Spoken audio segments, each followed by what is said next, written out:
Remain seated, please. Permanecer sentados, por favor.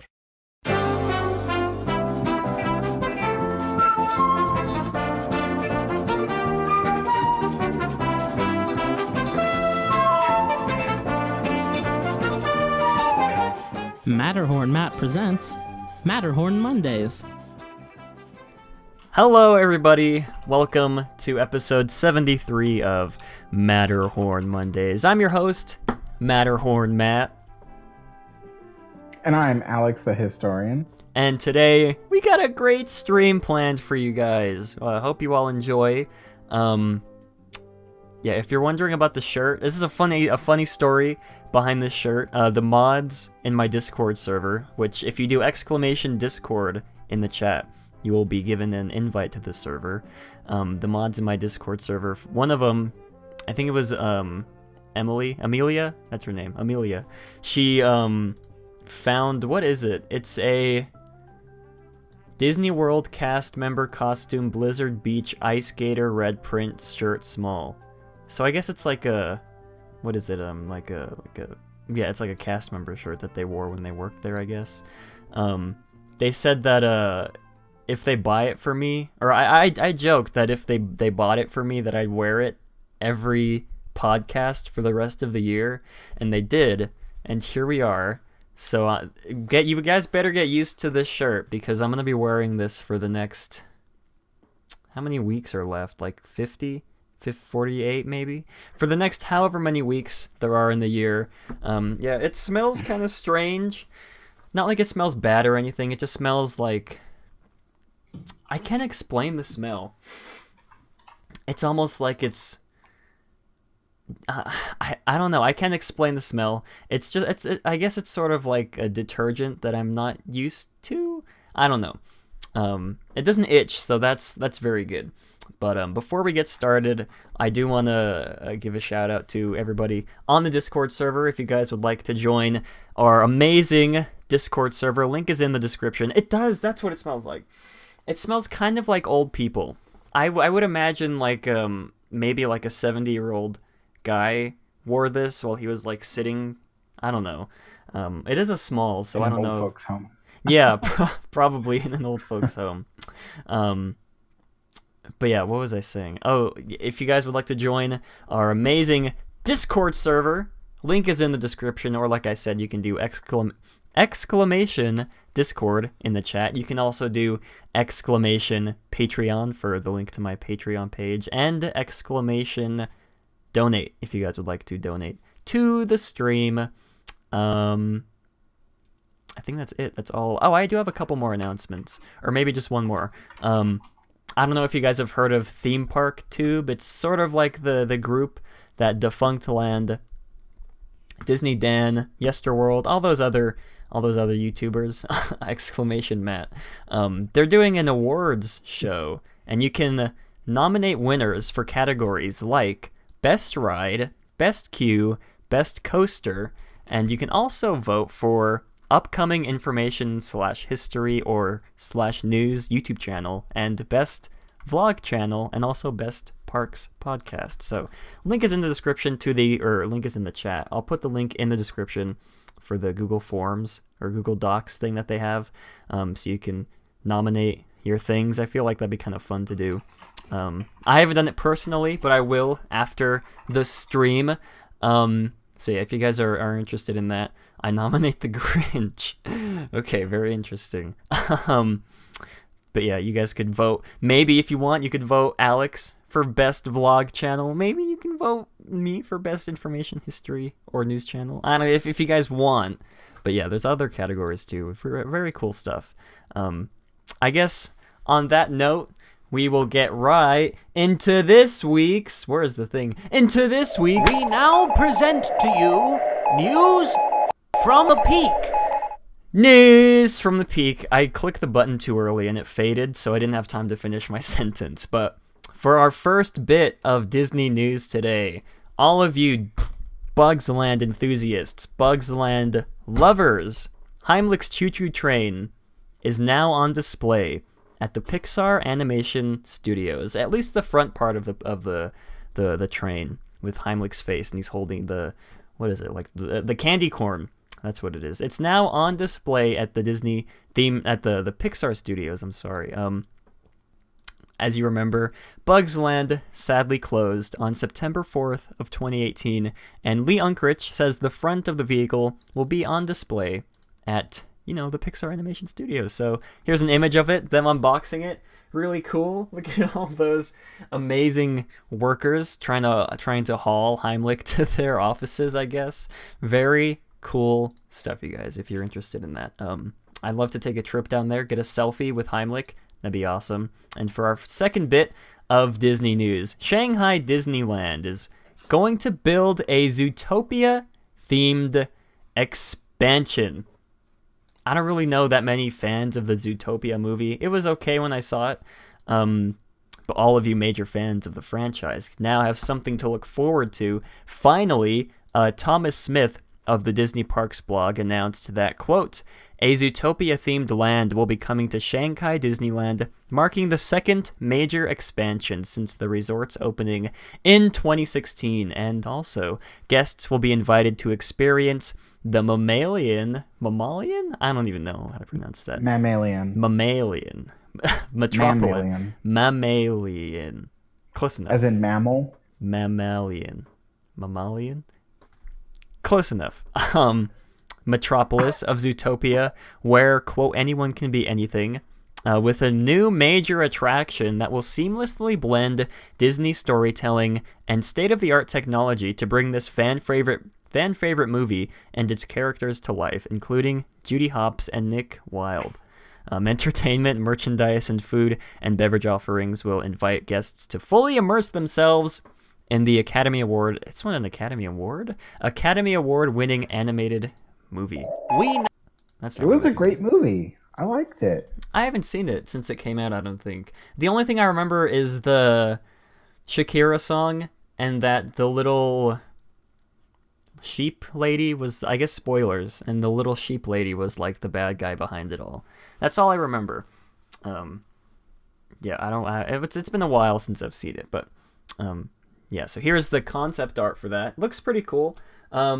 I'm just curious as to what kind of, what did they call it? A new major attraction that will seamlessly blend Disney storytelling and state-of-the-art technology.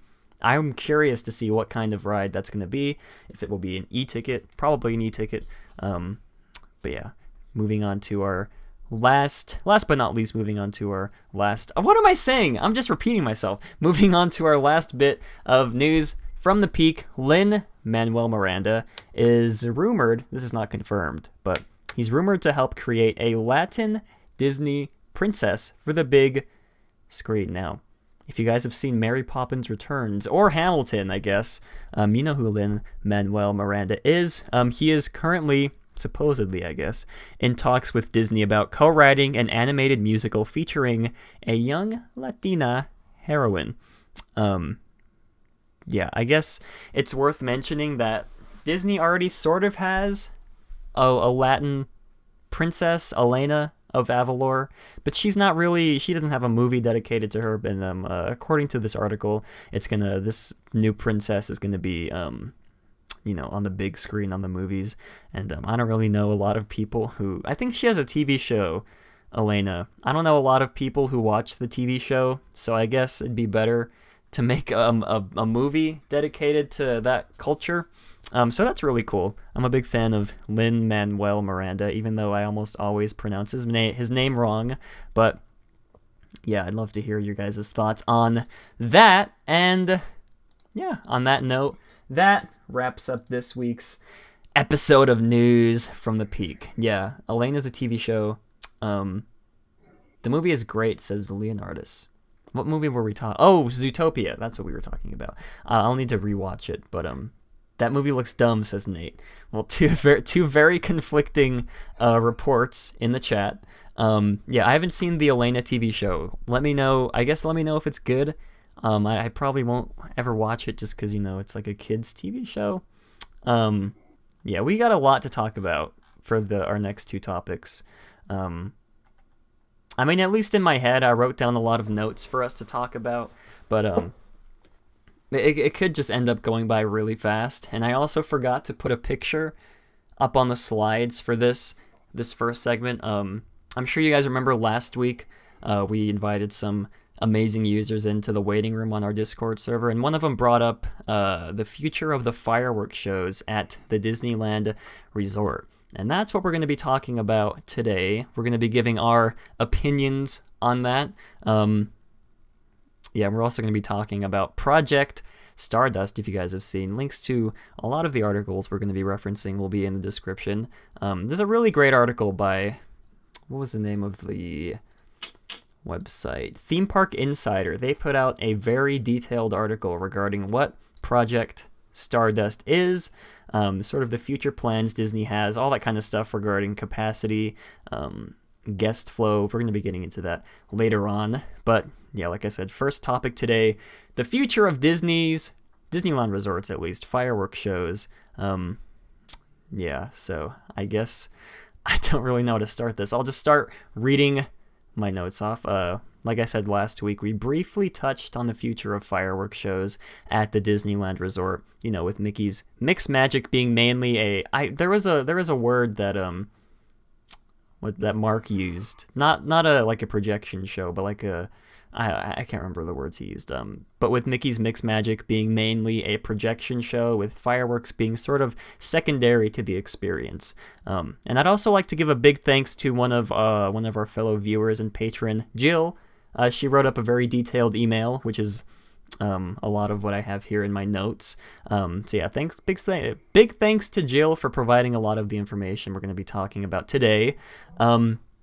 I'm sure you guys probably don't remember, because I'm sure a lot of you weren't alive back then. The first Disneyland fireworks show started in 1956 with Fantasy in the Sky, and has continued to this day, making the terms fireworks and Disneyland almost synonymous with each other.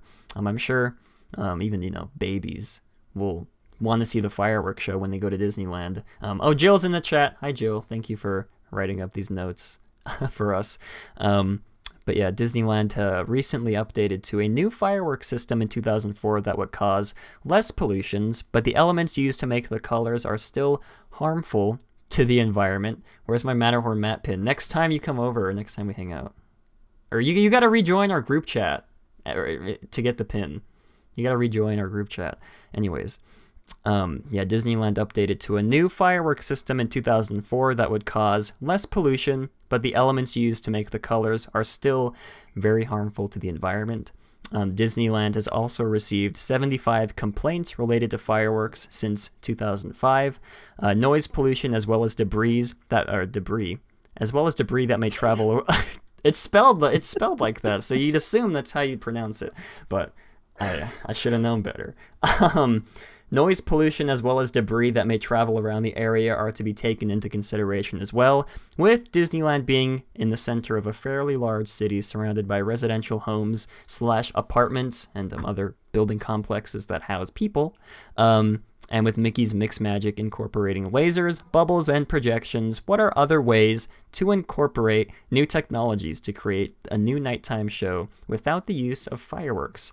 Now, I think it was T-Will who brought it up last week. And there was also someone, I think it was Freddie, who brought it up at the meetup in December, that Disney was maybe looking or thinking about sort of phasing out fireworks shows at the Disneyland, at Disneyland. So I guess we'll start with Alex.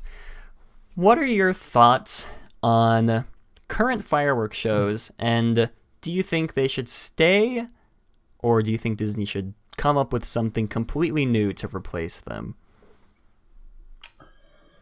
Well, first of all, I just have to say, I'm so glad you're the host of this show, because it is so hilarious all the time to have you butcher words like that.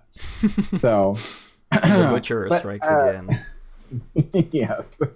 So when it comes to this topic, though, it's interesting because I'm actually kind of split on the subject. On one side, I really, love the fact that Disneyland has these classic fireworks shows, and it's like really awesome. And And like you had said, when you think of Disneyland, you think fireworks. Mm-hmm. So that's one side of it. But the other side, which lately has been increasing its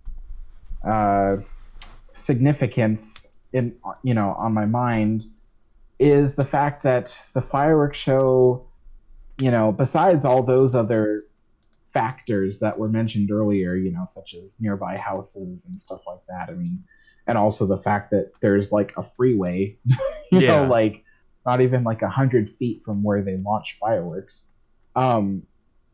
So besides that, there's the fact that like certain areas of the park are closed off for fireworks, such as Toontown and parts of Fantasyland. And then there's the fact that the fireworks are, I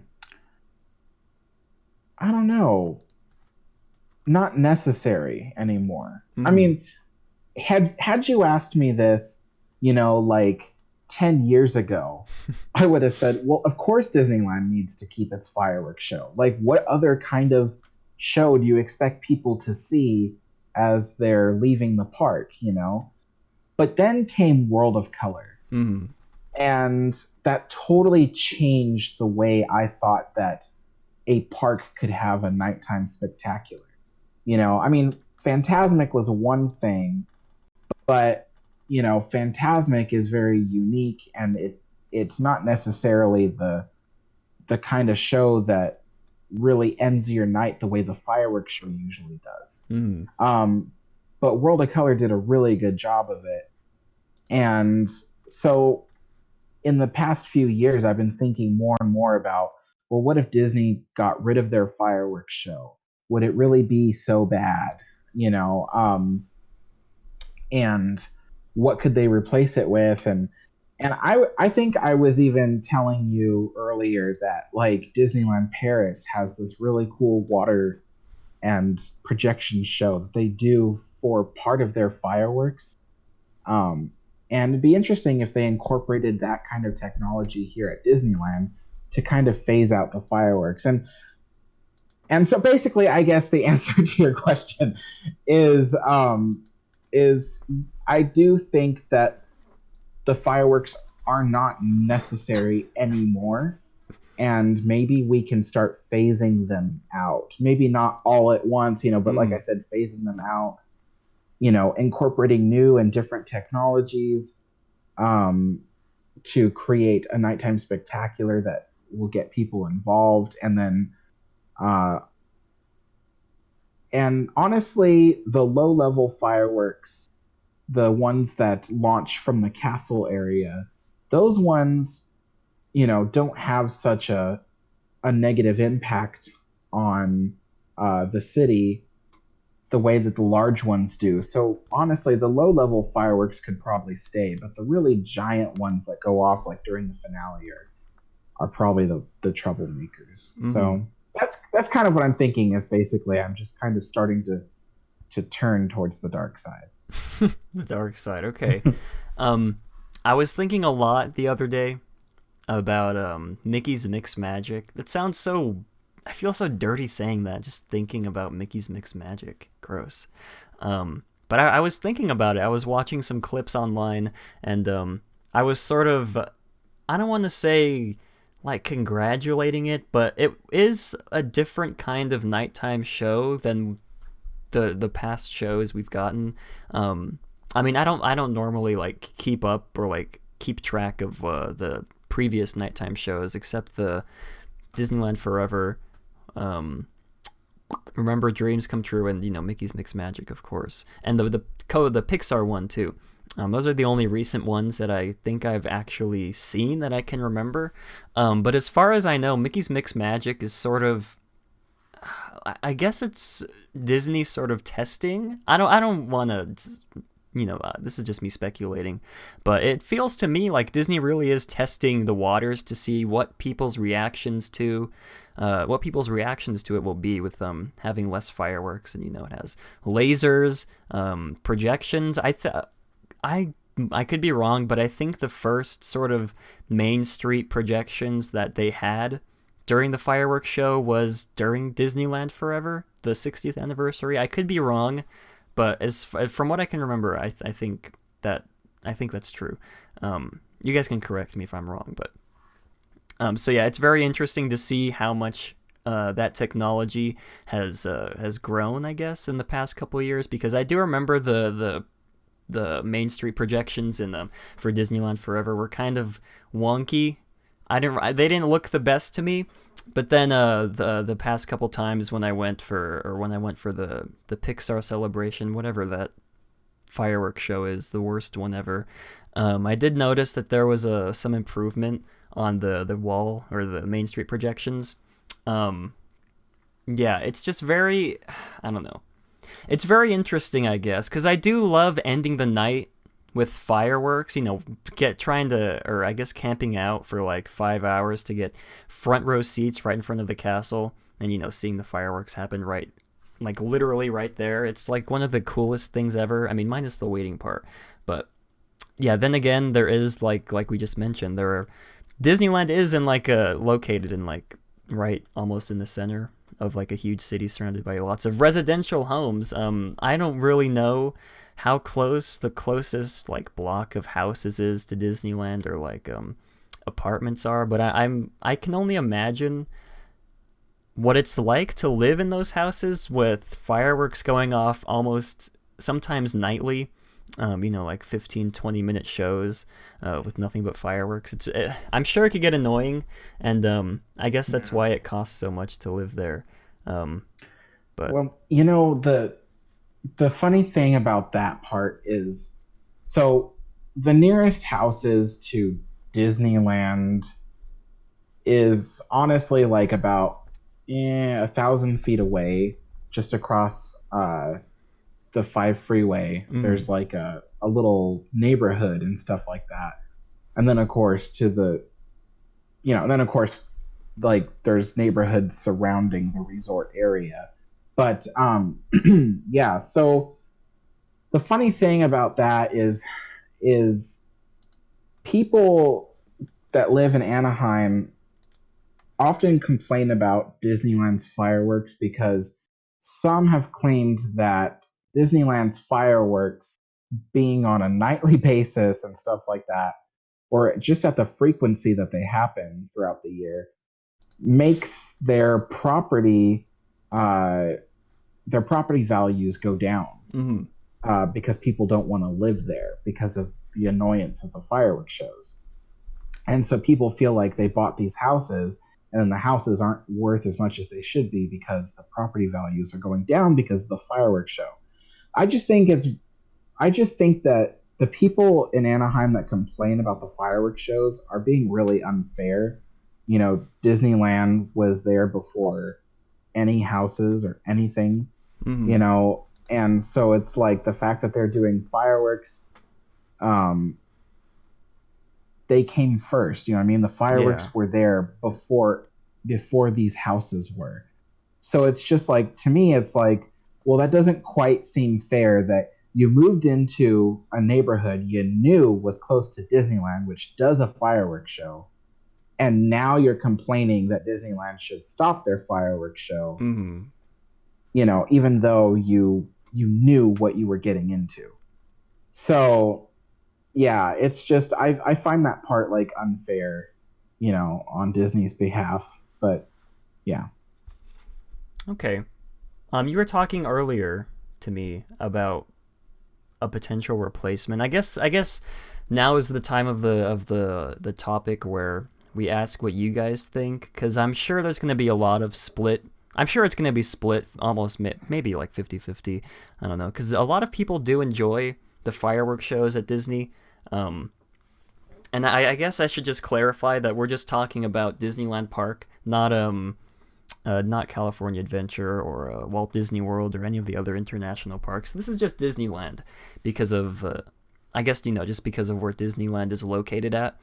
So I'd really like to hear what you guys have to think about all of this stuff. What do you think about drones replacing the fireworks? Well, yeah, I guess we'll get into that. What we could suggest as replacements.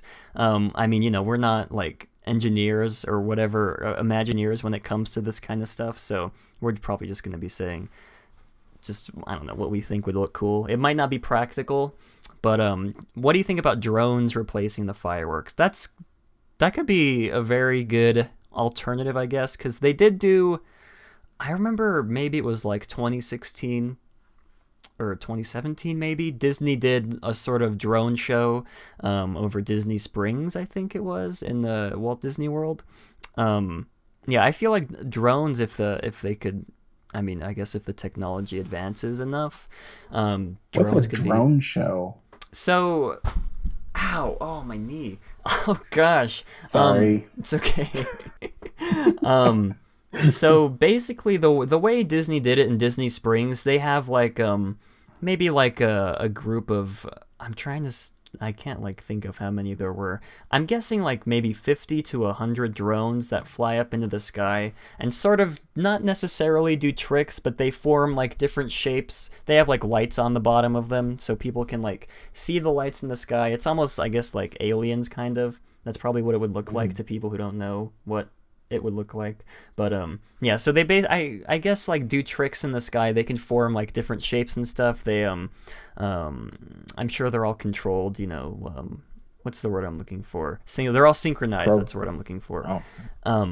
Yeah, they can like form shapes and stuff, all that kind of stuff. It's really cool. I saw a short clip of it. I think they even did it at the Olympics, the Winter Olympics a couple years ago. When were the Olympics? A year ago? It was last year the Olympics were, I think. Yeah, it could be really, really interesting if they incorporate it right. But I don't really think the technology's there just enough, because with the Olympics, I think they were last year. It's just very basic stuff what they can do. I don't think they can really like hold screens or anything. I mean, that'd be cool if they could, but maybe in the future drones could be used in the fireworks shows, and even then people still nowadays are very wary. They're very wary of drones because one could the butcherer one could fall from the sky, and like, I don't know, the wind could knock some of them off course, so they could fall into the highway and disrupt a lot of traffic. So I could see Disney waiting at least a few more years so that till the technology improves enough so that they won't have to worry about that kind of stuff. And even then, there's still going to be people who are I guess against it, because drones are pretty much of a hot topic these past couple of years. But yeah, that's my opinion on drones. But Alex was telling me about a very interesting alternative that he thought of. So why don't you go ahead and tell the people what you think could potentially replace the fireworks at Disneyland? I already told the people. Did you? Oh, okay. I was thinking about how you were saying about the World of Color-esque things in the hub. Okay. Yeah. Okay. I was talking about how Disneyland Paris has like, show where like they have the the fountains and stuff, and I was saying they could bring that to Disneyland and. Okay. Yeah. Anyways, let's see. Okay. Yeah, I guess I'd like to hear what you guys have to think. What could potentially replace the fireworks? Because, fireworks, nothing can really replace them, I guess. Matt, you got owned. I did. I am so sorry, everybody. r/whoosh. Oh, gosh, please don't post me on Reddit. Just kidding. But yeah. So it is a very interesting topic to talk about, and yeah, I'd love to open the waiting room to have people come in and say what they like to say their opinions and stuff. But I don't think we have a lot of people here. So I mean, if you guys are interested, if you want to hop in to the waiting room on the Discord. We can move in some people, and they can give their opinions, like T-Will did last week. But yeah, I guess on that note, we're going to be moving on to our second topic of the day. This one's a very interesting topic. I'm excited to get into this one personally. This picture is actually relevant to what we're talking about now, so you continue to stare at this picture of the castle for just a little bit longer. We're going to be talking about Project Stardust at the Disneyland, I guess just Disneyland, at Disneyland Park. Yeah, so for those of you guys who don't know what Project Stardust is, for the past several years, Disneyland has been undergoing a long refurb, of course called Project Stardust, in an effort to improve guest flow and show quality throughout the park before the opening of Galaxy's Edge. Now, a lot of this information comes from, God, what was the website? themeparkinsider.com, written by Robert Niles, my main man, Robert Niles. He wrote this article, so big shout out to him. Very interesting article. Link will be in the description. That's a nice picture. I'll change it. There we go. It'll be relevant later on, but yeah, Robert Niles has written this amazing article. I'll put the link in the description. Yeah, I'm going to be quoting a lot from it. So, quote, with 18.3 million visitors in 2017, Disneyland is the second most visited theme park in the world, behind only Walt Disney's Magic Kingdom. And that attendance has grown 23% over the past decade in a park that's just not 60%. Alex pointed out that this was wrong. I believe he said it was 90% the size of the Magic Kingdom. I'll reread the sentence. And that attendance has grown 23% over the past decade in a park that's just 90% the size of the Magic Kingdom, making everything in Disneyland a tighter and tighter fit each year. Galaxy's Edge will expand Disneyland by another 14 acres, but might push the park's annual attendance over the 20 million mark. Where will all these people go? So that's basically the premise of what Stardust is. It's Chris Thieler, vice president for Disneyland Park, said this. When we look at this work, it's all kinds of different things. It's walkways, it's pinch points, it's stroller parking, it's entertainment schedules. So yeah, basically, I guess that didn't really give a good explanation as to what this is. So basically, Project Stardust is Disneyland's attempt to not necessarily increase capacity in the park, but to increase guest flow in the park, to sort of fix up any bottlenecks in the park. Well, we're going to be going over some examples in a bit, but yeah. So I guess I have a very long list of bullet points here of things that Disney has already done to improve the overall guest flow or aesthetics of the park in preparation for Galaxy's Edges. Is it Galaxy's Edge or Galaxy's Edges? Galaxy's Edges. Galaxy's Edge. Galaxy's Edge opening. That sounds weird. Okay. Anyways. So yeah, I'm going to run down this list of things they've already completed, and then we'll get into some of the ones that aren't, or that are yet to be completed. And then we're going to sort of go over our own list of 3 things that we think Disney can do in addition to all these things we've already listed. We'll get into the Astro Orbiter in a bit. I do have the picture. Galaxy's Edge. That sounds so weird, just saying, like, as, like, what is, like, the English term for it? I don't know. Anyways. It's weird that I think what throws you off is, like, there's the word "the" is missing from Galaxy's Edge. Mm-hmm. So I think, like, if it said the Galaxy's Edge, then it would probably, like, make more sense. But okay. At the same time, I think that they, like, took out "the" because it just sounded weird anyway. Mm-hmm. No, yeah. What Jeremy said, the possessive form. That's the term I was looking for. So, like, it's almost like if you have someone's first name who ends with an S. Like, I can't think of, like, a name right off the top of my head. Like, I had this friend in middle school named Ives. like YVES, something like that, and I would never know if it was if it was his pen, like if you left his pencil on the table, and if it's like, oh, blah blah blah, Ives' pencil, or is it just Ives' pencil? I never know how to say that. That's anyways. If we have any like English professors in the chat, please help me, because I've been struggling with this for like my whole life. But anyways, before I further embarrass myself, let's get into some of the things Disney has already done to help improve the guest flow. Matterhorn Matt struggles with the English language, episode 73. Thank you. That's a good one. I'll just get into the list of things. Okay, so these aren't in any particular order. I don't believe. It's just list of things that were in the article, and I could be missing some of them as well. So if I do miss out on something, you guys can comment down below or leave in the chat what I missed. So the first one we have is the new brick surrounding the rails of the horse-drawn streetcars down Main Street. I'm sure you guys remember the walls that were up literally all around like the horse-drawn streetcar track down Main Street in the hub. They ended up putting brick in between the concrete and the rails. They give a very good explanation as to why they did that in the article. So that's one of the first changes. Second is this picture, new paint scheme for the Main Street Cinema to reflect the colors of Mickey Mouse. Third, creating a new... Oh, I should scroll. There we go.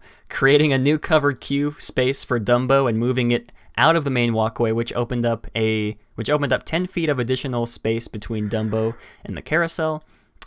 Fourth, there we go. New redesigned queue for the Matterhorn so it no longer wraps around the mountain in two directions, while also giving out fewer fast passes for the period just after the parades. 1, 2, 3, 4, 5. This is the fifth one. Tweaks to the planters at the entrance of Storybook Land that allows the ride to be open during parades and increasing overall capacity in the area. 6. Moving the parade entrance near It's a Small World back a few feet, which in turn allowed Disney to construct a new queue area that pulls guests off the Small World Promenade, clearing guest flow toward Toontown. I never thought they'd be worried about guest flow going into Toontown. It'd always be coming out because people go in and they're like, what, this sucks, let's leave. Ooh, burn. If anything, they should build barriers that keep people in. Yeah, that's a good one. Okay, let's see. 1, 2, 3, 4, 5, 6, 7. This is number 7. Disney wants to have guests utilize, they call them stroller corrals in each land, instead of leaving strollers outside attractions or in random areas around the land. And you can see this if you've been to Adventureland as of recently. I believe they did this in 2018, last year. They brought out what used to be served there. It was like I remember they had like pickles and like milk and juices and stuff in that little area right next to the tiki room, or not the tiki room, the jungle. It was called Tropical Imports. Tropical Imports, yes. Yeah. So yeah, they sold like little small snacks like like bottled waters and like iced pickles that, you guys know what I'm talking about. They moved all of that out and they made that little area for strollers only, so people could park their strollers in there, not leave them, through like the middle of the land like they used to. So I'm a big fan with pickles and milk with juices. Yeah, fruits and stuff. Fruits and like beverages and stuff. Yeah, thank you guys. Yeah, so they want guests to utilize those types of stroller corrals, and they say in the article that they've yet to figure out a way to incorporate those into the other lands. And, so far Adventureland is the first successful, I guess, the first one they've done so far. I'm a big fan of that. Let's see, where did I leave off on? Consolidating stroller parking into one area in Adventureland, like I just said, while also opening the space for Tropical Hideaway, removing the big ugly archway that said like Aladdin's Oasis on it, making it more open air, and and consolidating the merchandise locations, which also allowed Bengal Barbecue to expand its seating area into space formerly occupied by merchandising, while trimming planters in the area here and there. Matt, do you have a craving, or is this an awesome combo? I'm very confused as to what that is referring to, but yeah, so that's as far as I know, that's all of the projects that they've sort of already completed in this Project Stardust. And there's a 5 upcoming projects that was detailed in this article. Redesign of the Adventureland Bridge, removing a wing wall installed in the 1990s. Not really sure what that is referring to, but yeah, I guess we'll see in the future. Atopia will be getting changes near its exit to better accommodate strollers, tweaking the curbs on Main Street to better accommodate guests in wheelchairs. I believe they said in the article they want to have a large portion of the curbs. Oh gosh, how would I like explain it? So most of the time the curbs are like at a sharp 90-degree angle. I guess they want to make them sort of almost like a ramp for people in wheelchairs and other strollers and stuff to be able to get up onto the sidewalks easier. Tweaking the hub area by re-roofing sleeping. Where's the picture I have? There we go. By re-roofing Sleeping Beauty Castle and reconfiguring the queue area for Peter Pan. So those are all of the future ones that they have in store. And I guess we should get into...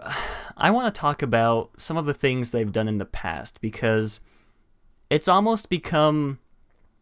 What is the word I'm looking for? It's almost become like almost commonplace for people to bash Disney on any changes they make in Disneyland, on Twitter. And sometimes even on our show, we bash Disney for a lot of the things they've done to the parks in recent years. It's mostly Matt, but yeah. Yeah, it's mostly me.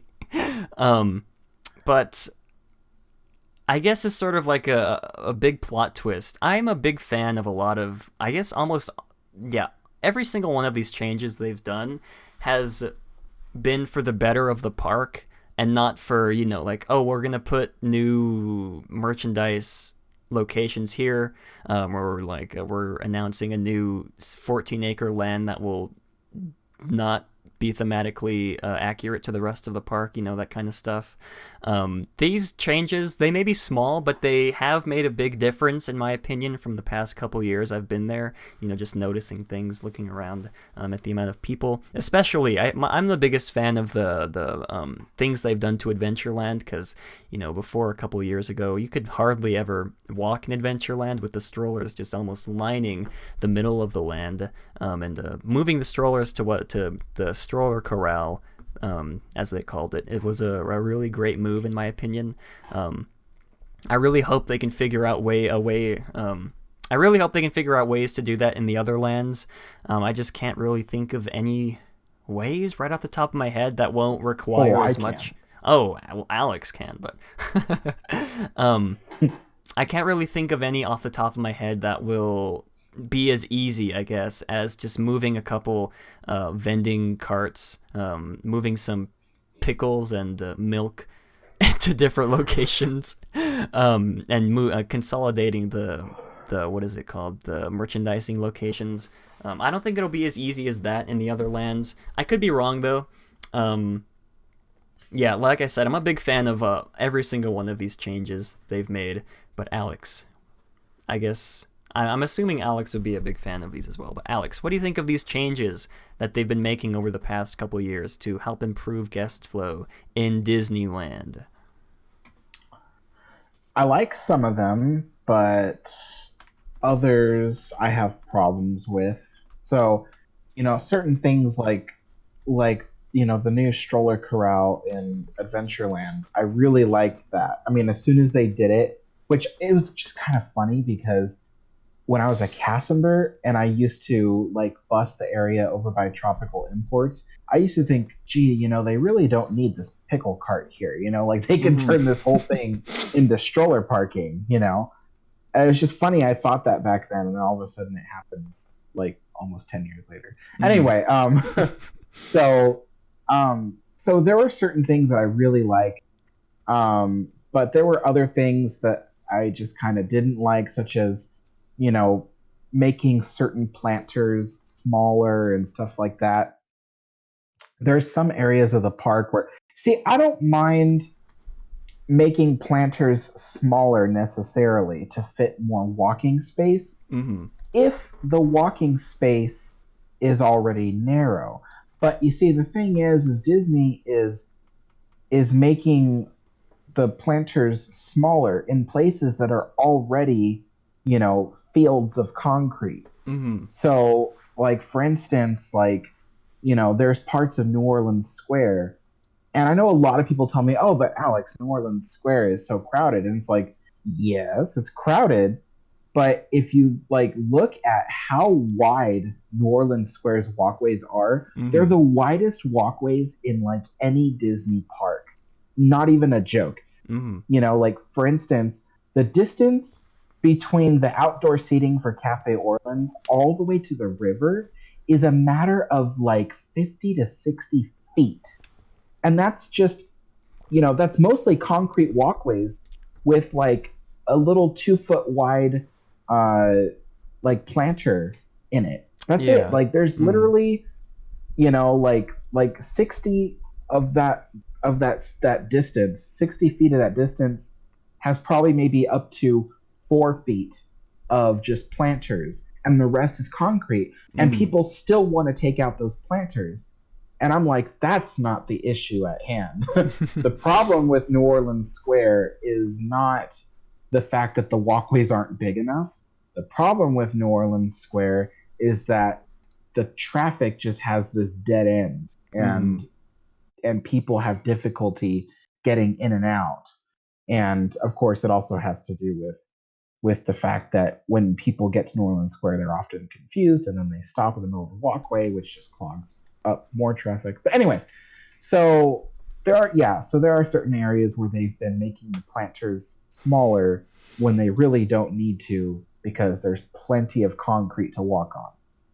So that's kind of my opinion on it. But I do like the idea that they're going to reconfigure the Peter Pan queue. That one's been in desperate need of work for a while now, and stuff like that. And I hope they continue on the corrals. And I know you couldn't think of any place to put more stroller corrals, but I do.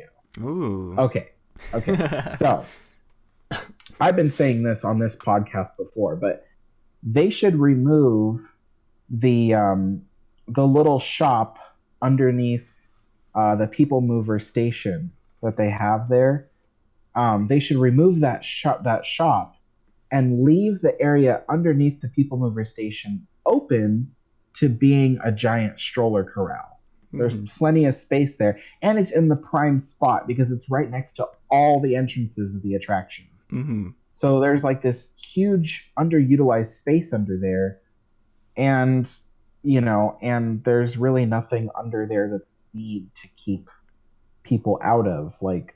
There's just a shop and a planter, and just take out the parts of the planter and turn it into a stroller corral. So there's that.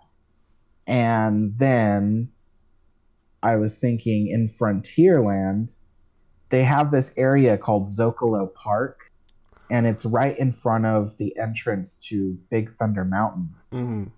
They use parts of Zocalo Park as an extended queue for Thunder Mountain, but not all of it. And so I feel like they could take out, or at least flatten, certain areas of Zocalo Park, because a lot of it is stepping areas, you have to step up, and I don't know why they designed it like that. But anyway, they could take out parts of Zocalo Park, reconfigure the walkways in Frontierland, because there's random planters in the middle of the walkway that just get in the way and confuse people. So just reconfigure the walkways in Frontierland, and then turn Zocalo Park into a large stroller parking corral that is surrounded by planters, so it doesn't look like there's a sea of strollers in the middle of the frontier. So they could do that. And with Fantasyland, I always felt like they could, I felt like the area where where the entrance to the Skyway buckets was, they could decrease the size of that planter and turn that whole corner into a giant stroller parking. And as for the main Fantasyland area, they already downsized this one planter over by Pinocchio in order to create like a stroller parking area. And I thought that was good. So they could keep that and then just do what I just said earlier, just decrease that planter over by where the Skyway buckets were to turn that into stroller parking well. So those are some of my ideas. Those aren't all of them, but those are some of them. I for one vote to just turn Toontown into nothing but stroller parking. That's the only thing it's good for, to be honest. Oh, you know what else they could do? They could take out the little shop at the end of It's a Small World and turn that into stroller parking. Because they don't need that shop. I mean, who needs to buy a 12-inch doll of Moana? Come on. Like, you can get that at the Emporium. You don't need to get that right there. Turn that shop into stroller parking. Yeah, that'd be good. Except, I mean, I guess the one thing I wouldn't like about that is that it's right at the exit of It's a Small World, so you'd almost be like walking through the strollers just to get out of the ride. But I guess but that'd they be could, good. But I mean, they could reconfigure the exit. Yeah. There's already okay. You probably don't remember this because a lot of people don't even know it's there. But you don't have to exit into the shop. If you just keep following the railing on your left, the exit goes down these stairs around the shop.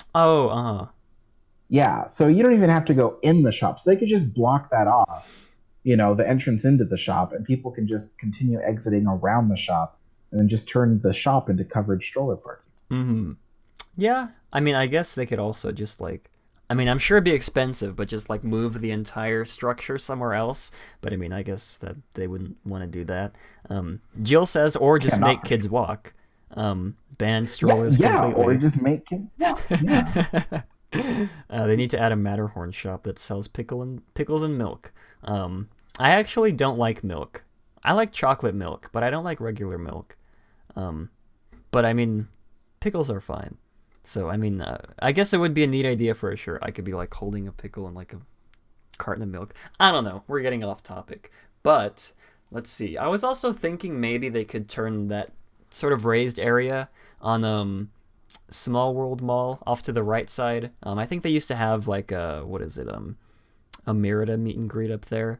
I feel like they could also use that as stroller parking. Maybe just get rid of the steps and add an elevated sort of ramp sort of thing.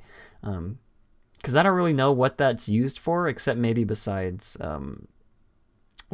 parade viewing. I don't know. I know what you mean, because that area up there, I don't know what it was originally built for. Yeah. Some people would argue it was built for the parade, but at the same time I felt no, it wasn't. You know what I mean? The size, the sheer size of it just seemed kind of odd for parades, because if you're up on a raised platform, yeah, you can see over people. But when the platform is 30 feet wide and you're all the way in the back, how can you see over all the people in front of you? Yeah. So I felt like they built that Small World Mall area for something else, and that's actually one of the few things I don't know why they built it. And they honestly could just level that out back to ground level, maintain some planters and stuff, but turn that into stroller parking as well. And maybe even additional just outdoor seating just for people to sit and enjoy. That's one of the things that's disappearing in Disneyland is all the benches. Yeah. I'm trying to think. I mean, I don't even think there's a lot of seating up there to begin with. Maybe just along the rails. Yeah, there's only a few benches up there, which is nice because if it's just a normal part of the day, you can go up there and sit on a bench and see it's a small world from where you're sitting, but Mm-hmm. for the most part, no one goes up there for any reason. Yeah, I'm trying to think of like what it would be used for besides meet and greets, and I can't picture in my head what else it would be used for. But I guess it'd be important to note that a lot of these changes that they're making aren't gonna be like your Fantasyland sort of like makeover or Tomorrowland redo type changes. These are just like small tweaks around the park. Like the smallest things, like surrounding the rails of the horse-drawn streetcars with bricks. Was it the queue for the boats back when that was a thing? I don't know. I don't think so. No, because that raised platform by It's a Small World, that actually cuts into the pond where the boats were. Mm-hmm. So when they closed the boats in '94, I think soon afterwards, like closer to 1995, that's when they built that Small World platform, and they had to take out part of the pond to do it. So I thought that was just so weird. Like that's why like I'm really curious as to what they built that platform for, because they thought, gee, whatever this is for, we need so much space, we have to close the boats to carve into it. You know what I mean? Someone here will find out. Someone look it up for us and then come back with the information you have. Anybody tell me? I feel like such a grown-up wearing this shirt. I don't know why. I just look so not like professional, but I don't know. Anyways, Like a nerd. yeah, almost. What else was I gonna say? Let's see. Oh yeah, like I was saying, it's just small stuff that were sort of, what am I trying to say? We're not trying to like pitch like get rid of the entire boats lagoon area, I guess, and just turn that into stroller parking. We're talking about like quick fixes that don't require a lot of money, because I'm sure that's what Disney's looking for as well. I don't really think they're trying to spend like $100 million just to pave over the boats area, just for more seating area. At least not this year, not in the near future at least. But I guess now's the part of the show where we could get into our top 3 in no particular order, I guess. Quick fixes of things that we think Disney could do. Oh my gosh. Around the parks. Really quick. Yes. I think I know why they built that Small World. Ooh. Do tell. They built it in 1995, and I'm trying to think what happened in 1995 that really would have necessitated it. And it just so happens, like, the most popular daytime parade ever Disney, which was the Lion King parade, had debuted in 1995. Mm-hmm. That would have probably been the reason why they needed a lot of space for people to watch the parade. Okay. I guess that could make sense. Yeah. But I mean, then again, it'd be like just a lot of standing area, not necessarily seating. And like you said, if you're in the very back, like if you're a kid stuck in the very back, you wouldn't be able to see much. God, my chair is loud. Anyways, all right. So back to what you're saying. Yeah, we can get into our top 3 in no particular order, things that we would, I guess, pitch to Disney to improve around the park, sort of similar to the things they've already done, the things they're going to be doing in the future. And like I said, we're not trying to pitch things that are like that will cost Disney a bunch of money. This is just sort of things that we think they could do, not necessarily in time for the opening of Galaxy's Edge, but around the same time. Maybe they'll be done. I don't know, like a few months after. Yeah, things that won't cost a lot of money. I do have one that might cost a lot of money, but we'll see. I guess I'll start this time. Let's see. My first suggestion is to remove the rocks in front of the Astro Orbiter in the entrance of Tomorrowland. Let me get to the picture, which is interesting because there were these images. This was taken a few days ago, I believe, of Disney sort of disassembling the Astro Orbiter almost entirely. And I personally have no idea what they're doing. They might just be repainting it, or they could be taking it down for good. Probably not. If any of you have any ideas on what they could be doing to this, definitely let us know, because I'd like to know. But yeah, the rocks in front of the entrance to Tomorrowland. I think we talked about that a couple, like last year sometime, about how there were plans in place to remove part of them, or at least remove some of the rocks. I mean, we've yet to see any progress on that, which is sort of making me wonder, maybe this is part of that whole thing, removing the rocks. But yeah, if you guys have any ideas on what this construction here could be, let us know. So that's my number one. Alex, what is your number one that you made? My number one would be over by where the People Mover platform is, there's this the Tomorrowland Terrace seating area literally like goes out into what used to be a walkway and then is butted up against the People Mover platform. Mm-hmm. And that significantly decreased the size of the walkway, literally by half. It created a pinch point by reducing the walkway to 50% of its size, simply because people couldn't make a left around the People Mover platform. So, my idea was to reconstruct the seating area of Tomorrowland Terrace to create a smaller footprint that is built on a 2-story seating area. Mm-hmm. And the idea is to once again free up the space that was a walkway on the left-hand side of that thing, and that would create so much more room to get rid of the pinch point there over by Star Trader, and would prevent people from having to go all the way around the People Mover platform just to go to the monorail or to Autopia. You know what I mean? So, so that was my number one idea. That sounds like a very good idea. Thank you, Alex. I've still yet to come up with my third one, but while Alex is explaining his second one, I'm sure it'll end up coming to me. But this is the one that I was talking about earlier, how it might be sort of troubling of how they would do this.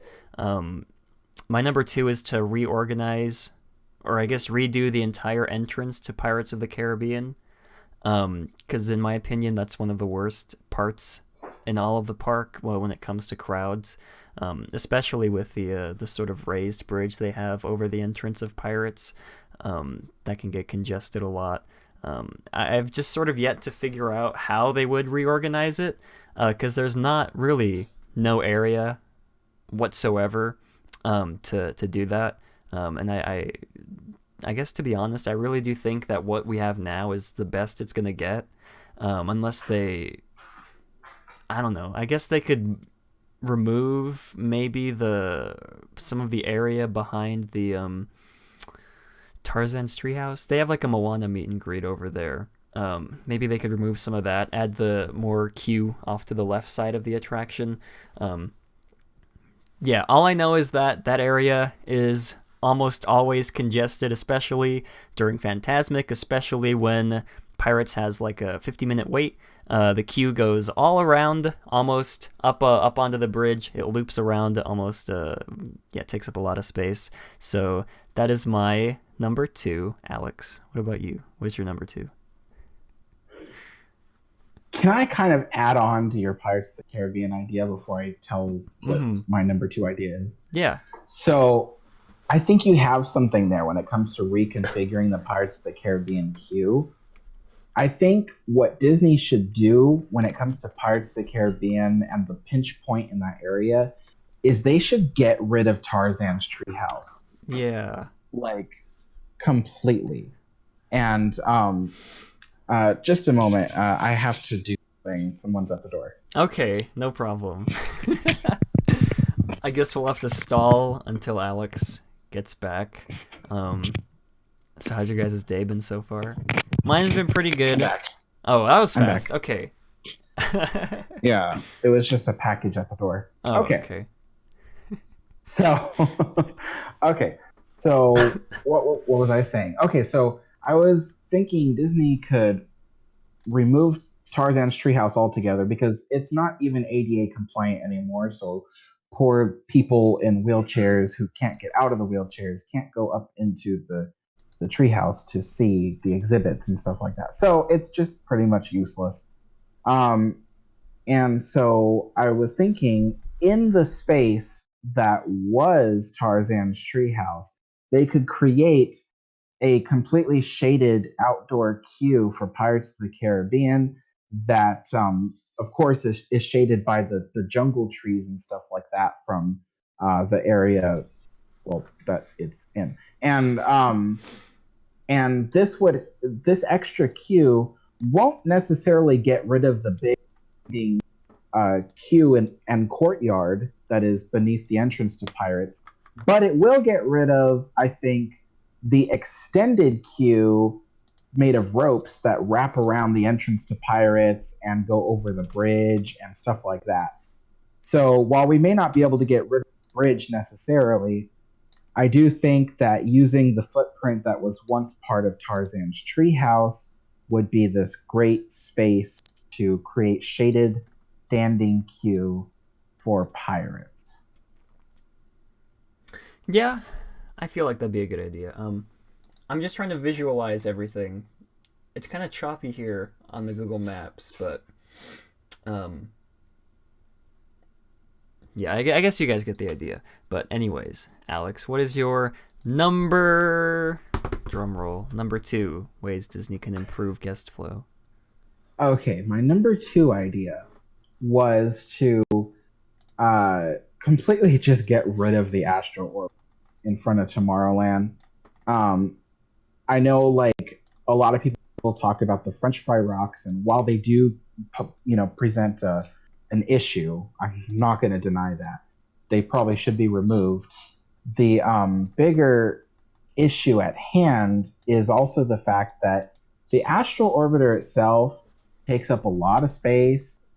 And then on top of that, the queue for the Astral Orbiter, which is right behind it, as you can see on to the right of circle, that queue is really wide. It's like around 20 feet wide, and it just takes up this huge amount of space right there between the entrance to Star Tours and Buzz Lightyear. And that's a major critical pinch point right there between those two attraction entrances. And the last thing you want is to have this big queue for a spinner ride right there. So that queue needs to go, and so does the Astral Orbiter. Just free up the entrance of the land, and in my opinion, they can replace the Astral Orbiter with a smaller, like, fountain or something that that welcomes you to the entrance of Tomorrowland. So honestly, that's what I think they should do. So are you writing a review for the Astral Orbiter? Yeah, I gave it 1 star. Oh. And hopefully Disney really looks at this feedback that I provided them, and improves the ride further. Yeah, I agree though. Very good point, Alex. I have to move my mic to talk when I'm looking at the map. 'Cause yeah, I mean, I'm sure you guys have seen in this area, like Alex said, it's very congested up here. I mean, especially with even just the Tomorrowland track or the People Mover tracks that are there. It just makes it even worse. Can you guys see me? In my opinion, and the queue just adds on extra 5,000 congested points to the, I don't know what I'm trying to say, to the area. But yeah, and while I brought up this map, I don't think this is necessarily the best change, but there was talk. We were talking about this the other day on the Discord. For my number 3, I think Disney could remove Pixie Hollow. You know, I don't think there's much use for Pixie Hollow anymore. And according to some people in the Discord, they only have Tinkerbell there anyways, not any of the other. One of them's name was Fawn, the other was Vivia, something like that. I feel like Vivity. Yeah, that's it. Yeah, I feel like this area could be used a lot better than it currently is. Maybe even just as like an extension to the show building here for Astro Blasters if they decide to, I guess extend the building, or I guess when they do eventually demolish all of Tomorrowland, which I hope they do, they can use this area as sort of I don't know, like another attraction or something. I mean, yeah, it's not much. Pixie Hollow, I mean, I'm sure there's fans of meeting the fairies. I mean, I guess they'd have to relocate Tinkerbell and her friends to like a different place. I can't really think of a better place to relocate her to, but I do personally think that it's a big waste of space. This pond is nice though. Maybe that can stay. They can incorporate that somehow to now that I think about it, I'd like the entrance of Tomorrowland to be like the Magic Kingdoms, with like a little bridge that goes over like a lake or something. I feel like that'd be neat. They can keep the pond right there, as long as they remove Pixie Hollow and put like a better attraction or something in its place. They can fit 2 more. The castle moat used to extend to the entrance of Tomorrowland, right there where Pixie Hollow is today. Really? Mm-hmm. It was all part of the moat, and then they got rid of the moat for the House of the Future. And then after the House of Future, it then came the little garden area there. But yeah, I agree. They should get rid of Pixie Hollow. It takes up way too much space that they could be using for something else. Or if anything, like they could relocate like Tinkerbell, like maybe in like a much smaller setting. I don't know, somewhere else in the park. I don't know. Just pick like a Fantasyland planter and then put a little like Tinkerbell hut in there for you to go in and say hi, Mm-hmm. I mean, they could even use it for just like stroller parking, like half of it, or just extra viewing for the parade, and for the fireworks. I feel like that'd be much better use than what it is now. Like I said, they could keep the little pond there. It's really pretty as long as they just like clean it up a bit. But yeah, really, like I said, these whole rocks are just awful. Everything in Tomorrowland is just awful. It's just so... Hey, I wonder what this building is used for. Does anybody know what this big round building is used for? Which one? What? This big round one right here. I have no idea what this is used for. The video is on a delay, so I don't... What? The big round one right here. I don't know what you mean. Wait. Oh, okay, there we go. Finally you're circling the building. Okay. Yeah, I don't know what they use. Yeah, I heard Whatever there used to be... it must not be worthwhile. Yeah, I heard there used to be like a really great attraction that used to be there, but then they got rid of it and replaced it with nothing. That's just a myth. Why would Disney put such a... No, it's a myth. Why would Disney put action there just to take it out and replace it with nothing? I mean, that's a good point. We will have to find out. And if anybody in chat knows what this building is used for, please let me know. But anyways, if you guys couldn't tell, I was just being sarcastic. That's where I meant Darth Vader. Not normally that oblivious. I think that's it. No, wait, you have your number 3, don't you? I do. Okay. I'm trying to remember what it is. I think I have it on our messaging thingy. Still looking for it. Okay, found it. Okay, so I think Disney should move the teacups. The teacups are in just thematically, they're in a really good area, but because they're right in front of in Wonderland, and that it makes sense to have the teacups there. Unfortunately, it just takes up so much space in what's become a really bottlenecked area over the past couple of decades. And I don't want them to get rid of the teacups because I love the teacups myself, and I think they're really nice, and it's a classic Disney attraction. I just think Disney needs to move them somewhere else. I don't exactly know where yet. But I don't know. Or if not the teacups, because it's hard to find where they are. Don't you rate it? Jeez. Or if not if not moving the teacups, then what they do need to move is they need to get rid of Storybook Land. And I'm sorry, but I'm one of the people that believes that Storybook Land doesn't need to be there anymore. It takes up a lot of space, and they could use some of that space for walkways, planters, and gardens, and then as well as free up more room in Fantasyland.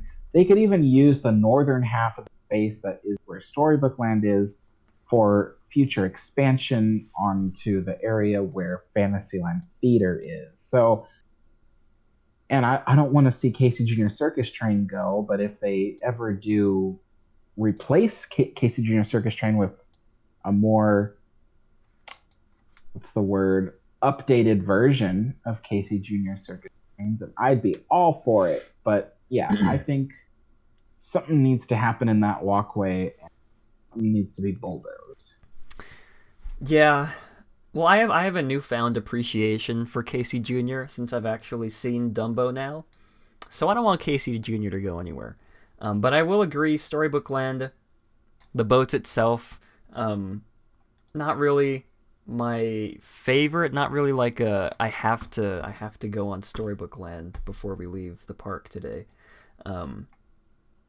Especially on hot days when it's really hot and the sun beats down on you. There's really no shade. I really think. Yeah. I was gonna say. Oh, go ahead. We keep talking over each other. Oh, okay. I guess I'll go. I think it's really. Am I talking into the mic fine? I think it's really either.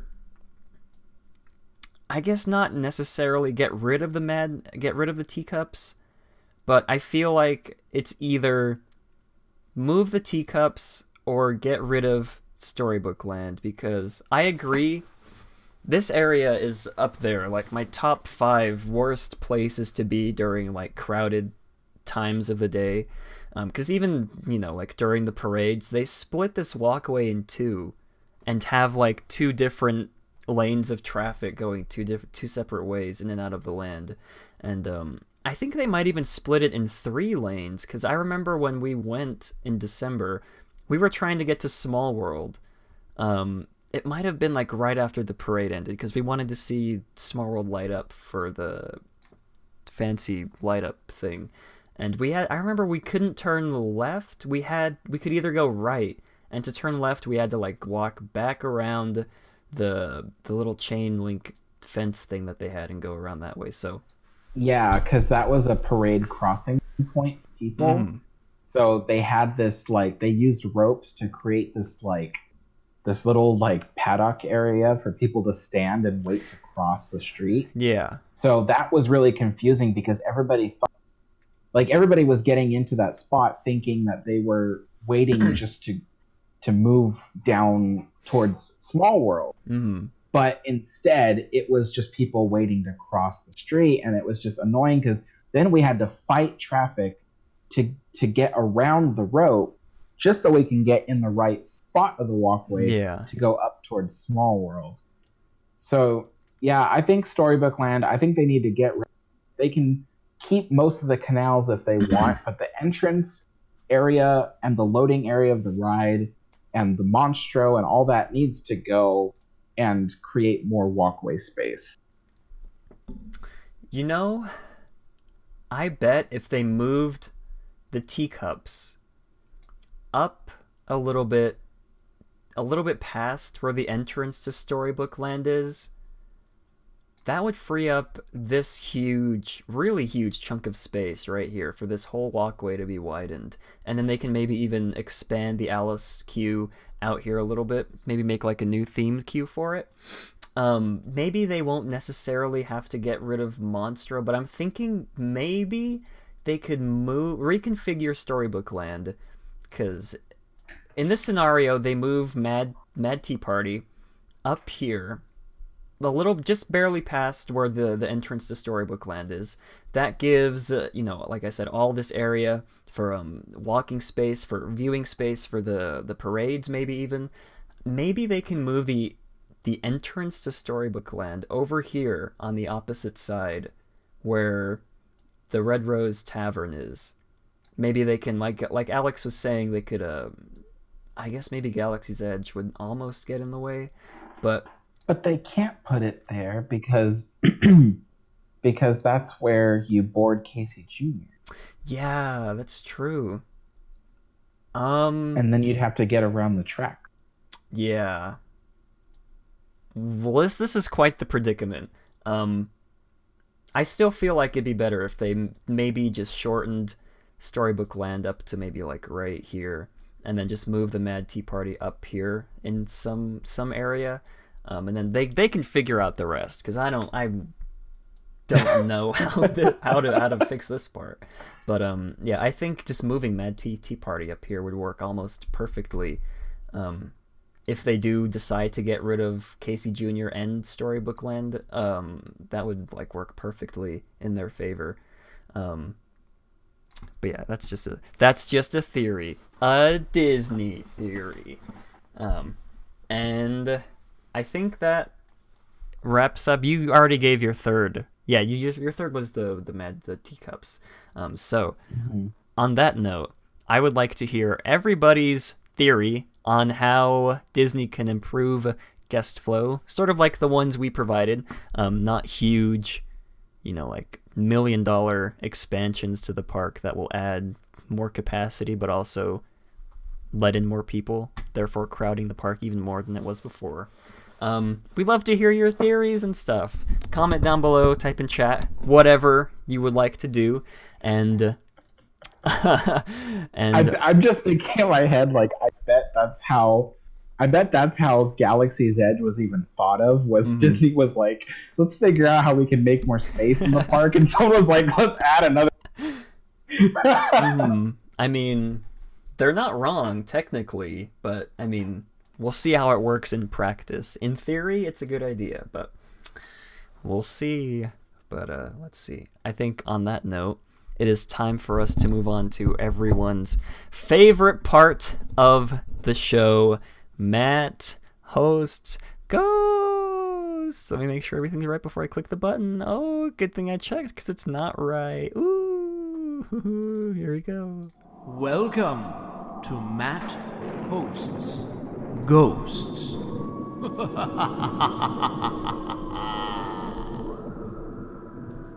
It won't be as spooky this time because I have these like fairy lights up all around my closet.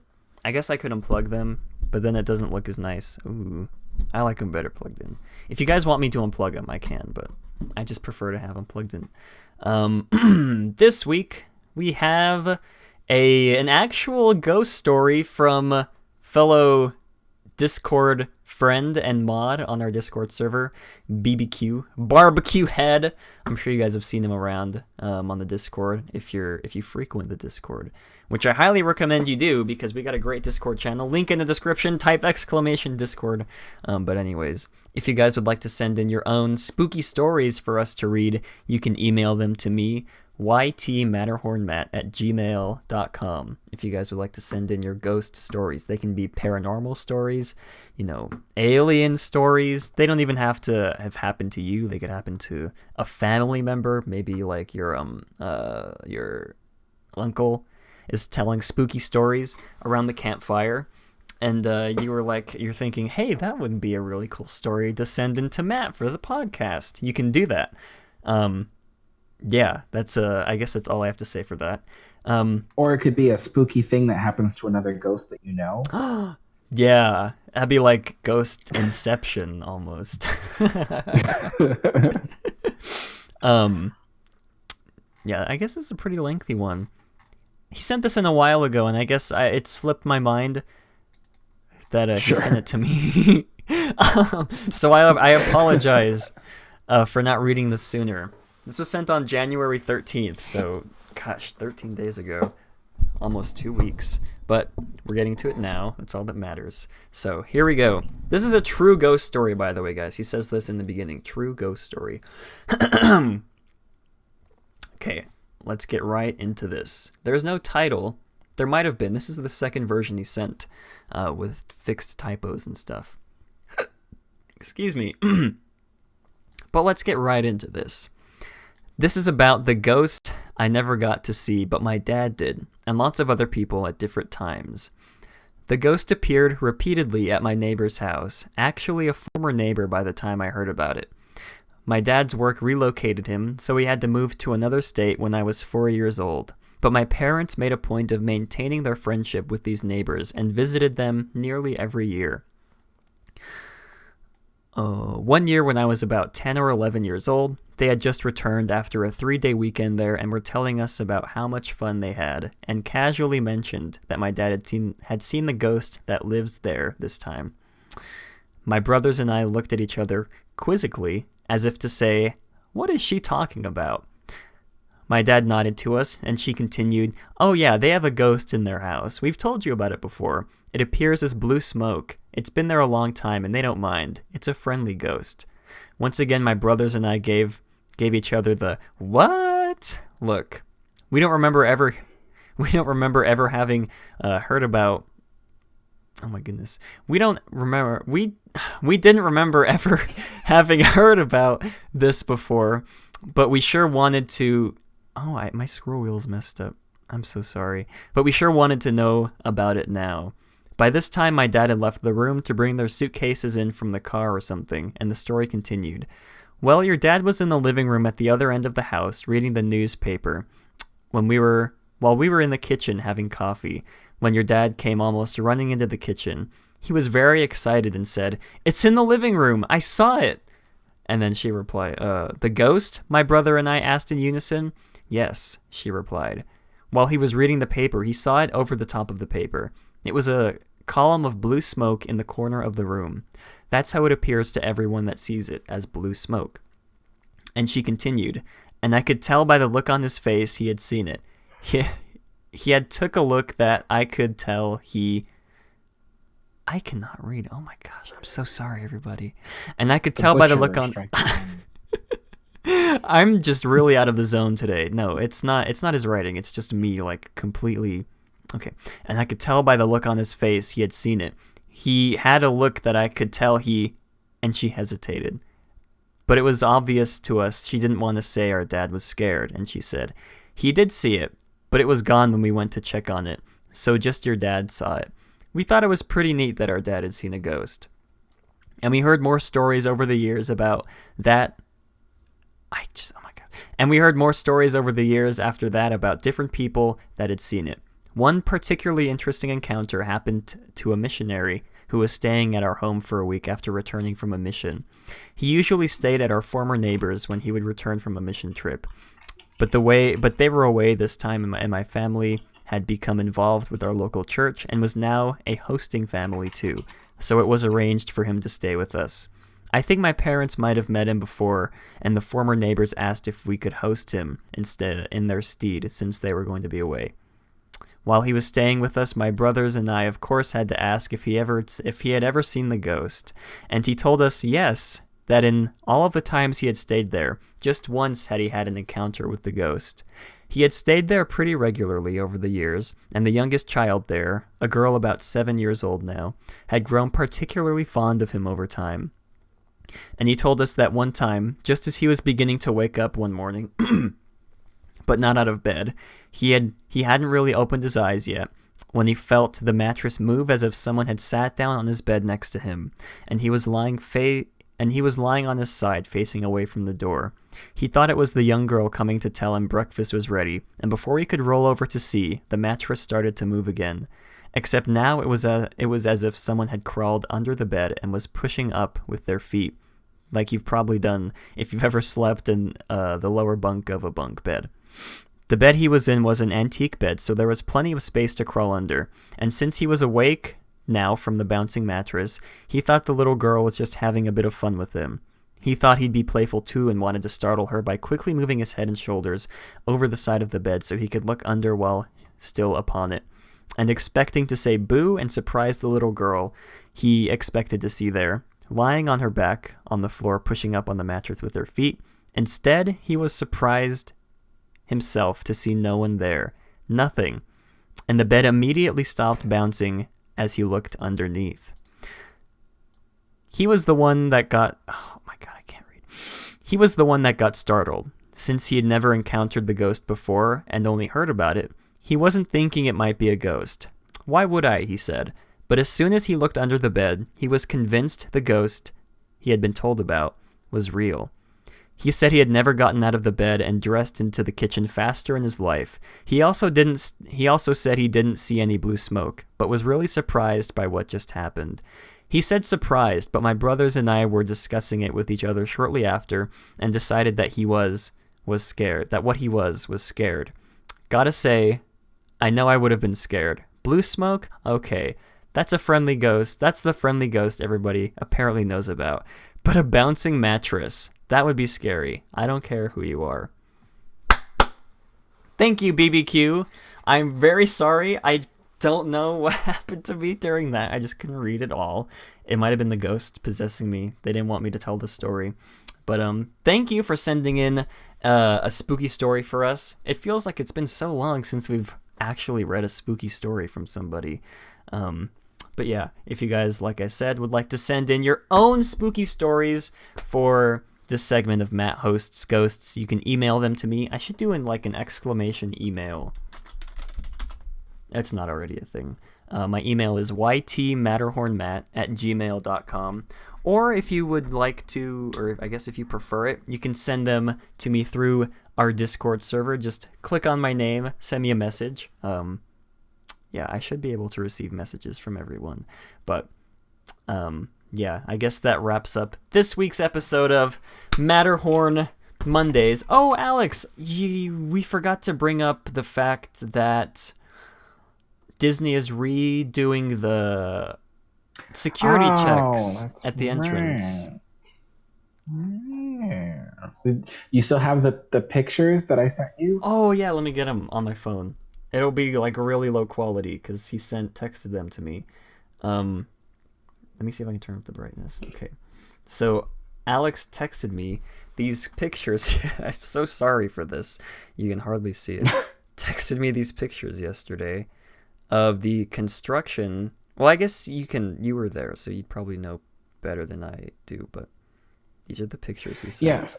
Basically, I was at Disney yesterday, and I was entering from the harbor gate and going to security, and there were green fences everywhere. Just huge, chain link green fences surrounding the security booths and things like that.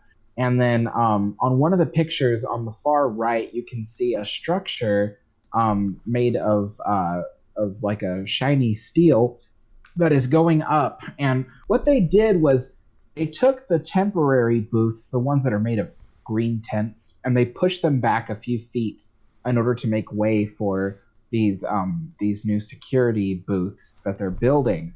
And so what it looks like, because as I was passing right by one of the new structures they were building, it looks like it's designed so it will be one single roof that goes from the bushes on Disneyland side all the way to the bushes on DCA side. So it'll be one structure, and most likely it's going to have tons of tables for looking into bags and things, and then there's going to be tons of metal detectors just beyond that. And so this is a good thing, honestly, like because they've tried recently with adding more security checkpoints. They got rid of this information booth, which was right in between all the security booths. They got rid of that to add 2 more metal detectors and tables. And so anyway, I'm just really glad that are building this permanent structure. Hopefully it looks nice because it is a permanent structure. So, so hopefully it looks nice, and hopefully, waiting on the eastern side of the resort to get through security will be much faster because I'm tired of standing all the way out at Harbor Boulevard just to get through security. Yes, we forgot to mention that earlier when we were talking about the. I guess that could maybe be included in the Stardust project thing. Maybe. I haven't seen any like formal announcement of any kind of Disney, talking about it. But yeah. On that note, thank you to everybody who watched or listened to the podcast. We hope you all enjoyed this episode. Let me think if there's anything I want to say before we leave. I don't think there is. Just we hope you all enjoyed, and if you did, be sure to comment down below your thoughts on all the topics we talked about, whether it be the future of fireworks at the Disneyland Resort, or your ideas on how to improve guest flow in the parks, similar to what Disney's doing with Project Stardust. I think that's it. Follow my Twitter and Instagram, all that kind of stuff. Links will be in the description, links to the Discord and my Patreon as well, if you guys would like to check those out. And yeah, as always, have a great big beautiful. I should make like an outro song of me like singing this. Have a great big beautiful. I'll look into that. I'll look on Fiverr. Maybe someone does it for cheap. But anyways, have a great big beautiful tomorrow.